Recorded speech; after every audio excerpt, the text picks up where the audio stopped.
Hiya. Well, hello there. Hello, this is Last Week on Game Pass. I'm William Doyle, I'm Nathan Combs. and we're talking about games that came out last week on Game Pass and whether they're worth your hard drive space or if there's, something similar but better on Game Pass. All right, let's kick it off with Project Winter. What's that coming in at, Nathan? Project Winter is 1.7 gigabytes. All right. It's Project Winter's kind of like a hidden role game, kind of like Among Us or like Town of Salem or Mafia. But it's also mixed with a survival game, kind of like Don't Starve. It's an interesting combination. The controls are a little weird. It's like a survival game, like you said, where you gotta get rocks and trees, and your goal is to escape before the timer runs out. But of course, there's traitors there, like Among Us, trying to stop you at every turn. Yeah. It seems complicated at first. I'll say that. If you download this and get to the tutorial, personally, I wouldn't say don't let it turn you off, because I think once you get into it, you start to get into the groove of it. You start to realize, oh, okay, well, this is what I need to do. And I think it starts to get a little fun. I think it's an interesting game. It changes like the Among Us style, the Mafia style, and tries to add a little flavor to it. Yeah. Something I did find interesting was there is a voting system, and if somebody gets 3 votes against them, they aren't instantly out of the game. Yeah.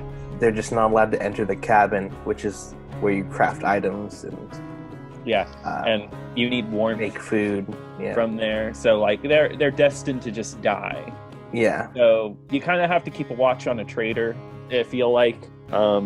So once you exile them, make sure they're not sabotaging, because they can sabotage things where they blow up in your face and stuff like that.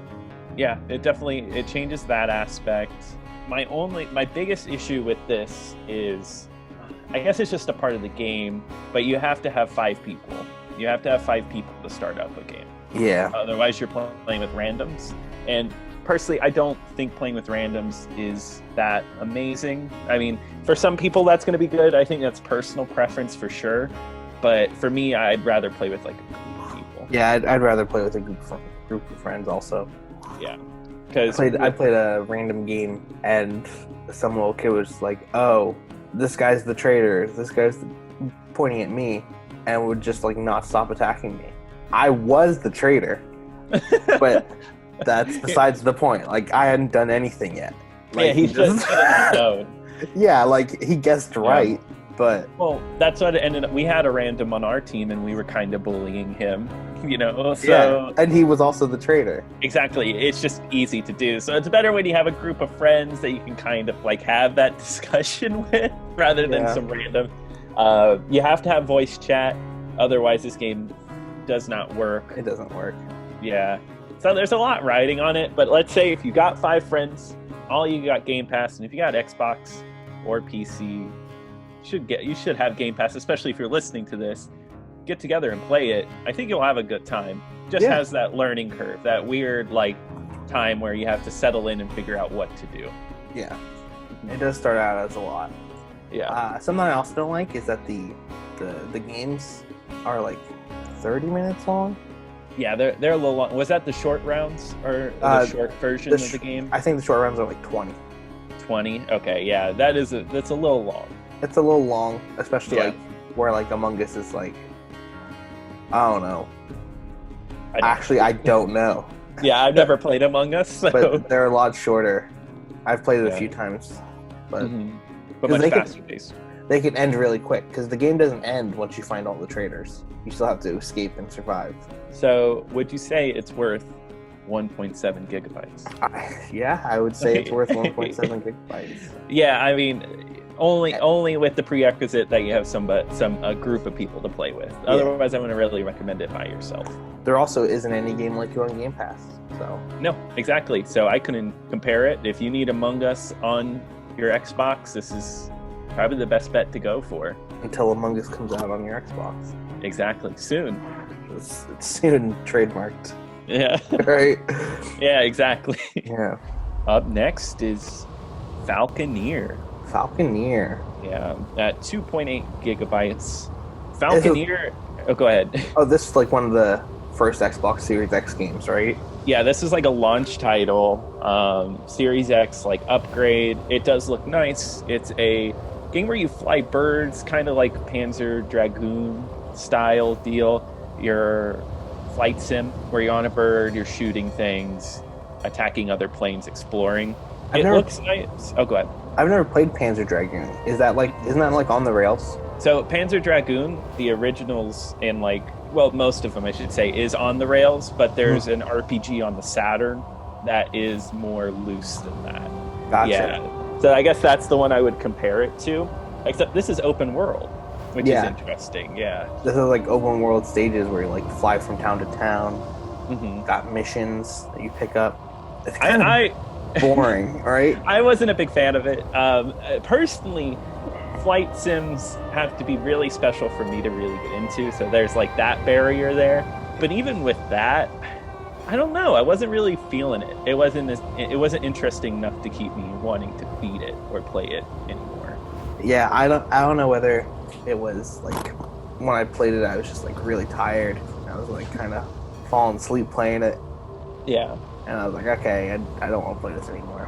I might have to go back to it just to really check it out. But it's got it's really nice. It's got a really nice art style, but it's very minimalist in a way.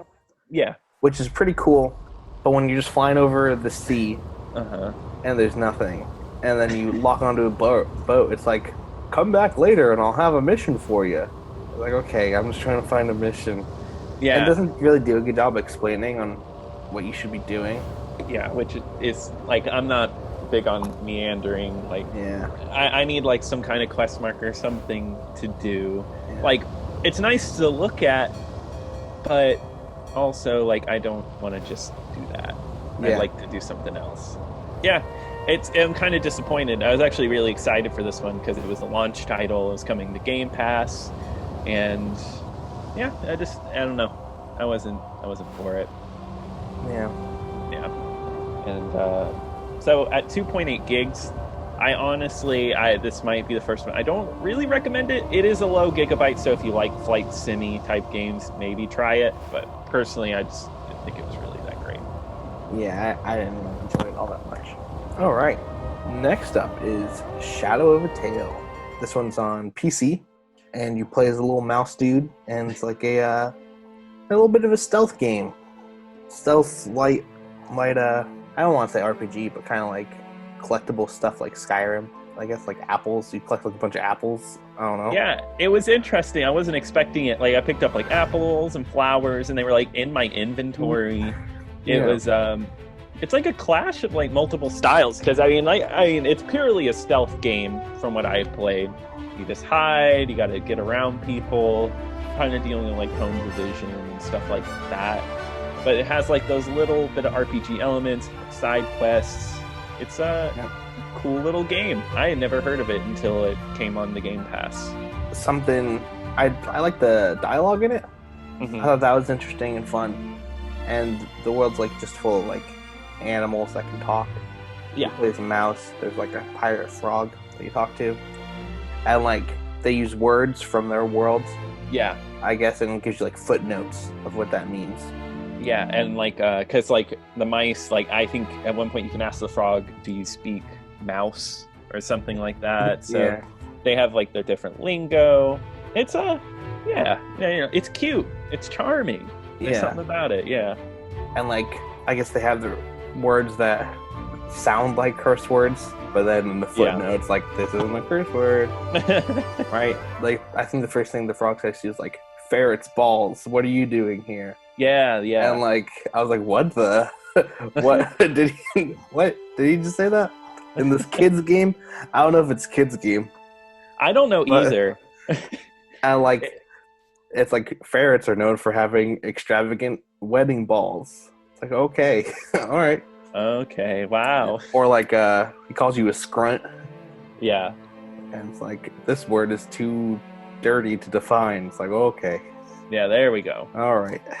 I think we know what a scrunt is, but I'll be honest, this game is I like the stealth. I like the stealth to it. It's in one of the weird things though is the only time you can quick save is when you're hiding. When you're hiding, yeah.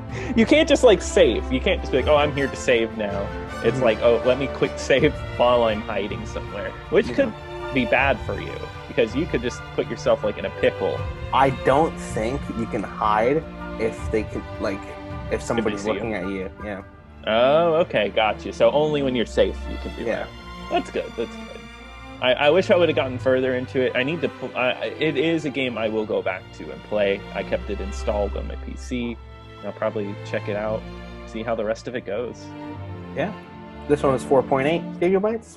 Yeah, 4.8 gigabytes. Definitely a recommend if you got Game Pass on your PC. It's charming. Mm-hmm. It's cute. And then there's one more secret one for Cloud. There's a secret Cloud one? What is it? Monster Hunter Worlds came out on Cloud. Okay, cool. If you ever got the urge to sit down and hunt a few monsters on your phone. Oh, my computer's dying. There it is. Yeah, so... just like the monsters on your phone. And there goes Nathan. All right. Well, this was last week on Game Pass. Thank you for listening. Have a good day.